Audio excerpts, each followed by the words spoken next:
जय भीम, जय संविधान, जय भारत।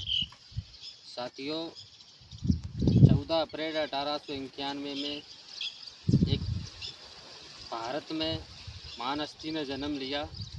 उस हस्ती का नाम है डॉक्टर बी आर अम्बेडकर साहब। और डॉक्टर साहब बी आर अम्बेडकर जी ने जन्म लेकर इस देश से उस बीमारी को ख़त्म करने का काम किया।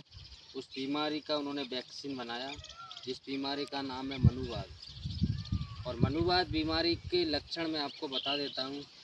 जब कहीं भी जाति के आधार पर एक दूसरे को छोटा बड़ा खाए, कहीं भी छुआछूत करते हुए, कहीं भी किसी के महिलाओं का शोषण अन्य अत्याचार करते हैं, भारत के मूल निवासियों को शिक्षा से रोकने का काम करते हैं और यहाँ के जो बहुजन महापुरुष है उनको अपमानित करने का काम करते हैं, तो ये लक्षण मनुवादी बीमारी के हैं। तो जिसके भी अंदर ये मनुवादी बीमारी है, उसके लिए डॉक्टर बाबा साहब अम्बेडकर ने 26 जनवरी 1950 को भारत का संविधान लागू करके इस देश से इस बीमारी को भगाने का काम किया। लेकिन इस देश में उस बीमारी को वैक्सीन बाबा साहब अम्बेडकर ने लोकतंत्र को बनाया। इस लोकतंत्र के जरिए आप इस बीमारी को इस देश से भगा सकते हैं। अगर लोकतंत्र का हमने सही से इस्तेमाल किया, यानी मतदान का हमने सही से इस्तेमाल किया, मतदान का इस्तेमाल अगर हमने शिक्षा के लिए किया, बच्चों की एजुकेशन के लिए किया, इस देश को टेक्नोलॉजी में बढ़ाने के लिए किया, तो हम उस बीमारी को भगा सकते हैं। अब हम देखते हैं कि आजकल हम जाति के आधार पर इन लोगों को, जो लोग हैं ब्राह्मणवादी व्यवस्था, मनुवादी व्यवस्था के, वो लोग जातिवाद करके इस देश में अपना राज स्थापित करे हुए। पहले इनका वैदिक धर्म चला, फिर ये ब्राह्मण धर्म चला इनका, फिर कुछ समय तक इन्होंने हिंदू धर्म चलाया। जब हिंदू धर्म से इनका वो मतलब नहीं निकला हिंदू धर्म से भी, अब इन्होंने इसको सनातनी बनाने की कोशिश कर रहे हैं। और सनातनी एक प्राकृतिक सिद्धांत है।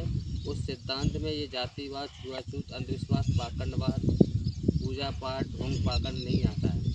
तो बाबा साहब अम्बेडकर ने इस बीमारी के लिए वैक्सीन जो संविधान के द्वारा बनाई गई है, हम अगर उस वैक्सीन का उपयोग सही से करेंगे तो ये मनुवादी वायरस है, बहुत ही जल्द कोरोना की तरह हम इसको समाप्त कर सकते हैं।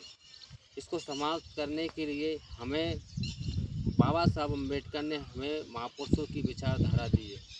जैसे तथागत गौतम बुद्ध, संत कबीर साहब, जिन्होंने आज से 600 साल पहले इस आडंबर, ढोंग और पाखंड के खिलाफ जंग छेड़ी थी।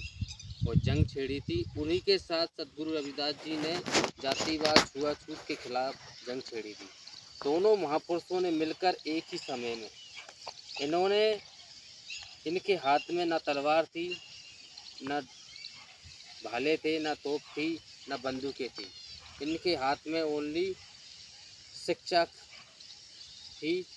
उस शिक्षा का हथियार था और इनके हाथ में एक कर्म, यानी इनके कर्म सत्कर्म थे। और इनके हाथ में जो ढाल थी वो इनके चरित्र थी। इसलिए इन महापुरुषों ने इन मनुवादी व्यवस्था को झुकाने का काम किया। सतगुरु रविदास जी महाराज ने कांसी में अपने ज्ञान की तलवार से इन ब्राह्मणों को हराकर अपने चरणों में झुकाया था। तो साथियों, अब समय ऐसा चल रहा है कि हमारे बहुजन समाज में कोई भी ऐसा महान पुरुष पैदा नहीं हो रहा जो इस व्यवस्था से लड़ सके। हम देखते हैं इस व्यवस्था से लड़ने के लिए हमारे समाज में बहुत से लोग आते हैं। कांशीराम साहब के बाद नहीं लगता है कोई भी ऐसा महापुरुष पैदा हुआ है जो इस व्यवस्था को पुनः से आगे बढ़ा सके। हम देखते हैं लोग बाग आते हैं, हमको ज्ञान देते हैं, हमारे महापुरुषों का भी ज्ञान देते हैं, लेकिन उनका चरित्र देखो। अगर आपके पास ज्ञान है और अगर आपका चरित्र सही नहीं है तो आप इस मिशन को आगे नहीं बढ़ा सकते। बाबा साहब अम्बेडकर ने अकेले ही इस व्यवस्था को बदला है। उस व्यवस्था के बदलने के कारण उनके हाथ में कलम बाबा साहब अम्बेडकर का मनुवाद और ब्राह्मणवाद कुछ नहीं बिगाड़ सकता। आज हमारे जो लीडर नेता पैदा होते हैं उनका उनका चरित्र उन लोगों को खा जाता है। इसलिए मेरे बहुजन समाज के महापुरुषों से आप सीखो। जो भी नेता लीडरशिप आप बहुजन समाज की कर रहे हैं तो उसमें सबसे पहले आप अपना चरित्रवान सही से बनाइए। चरित्रवान बना के जो महापुरुषों की शिक्षा है उसको अपने जीवन में उतारिए, तब जाके आप समाज में जाओगे तो अवश्य समाज जुड़ेगा। इसीलिए मैं कहता हूँ इस बीमारी को ख़त्म करने के लिए आपको तर्कशील ज्ञान की ज़रूरत है और ढाल के रूप में आपका चरित्र आपकी रक्षा करेगा। तो इसी के साथ मैं अपनी वाणी को विराम देता हूँ। जय भीम, जय संविधान, जय भारत।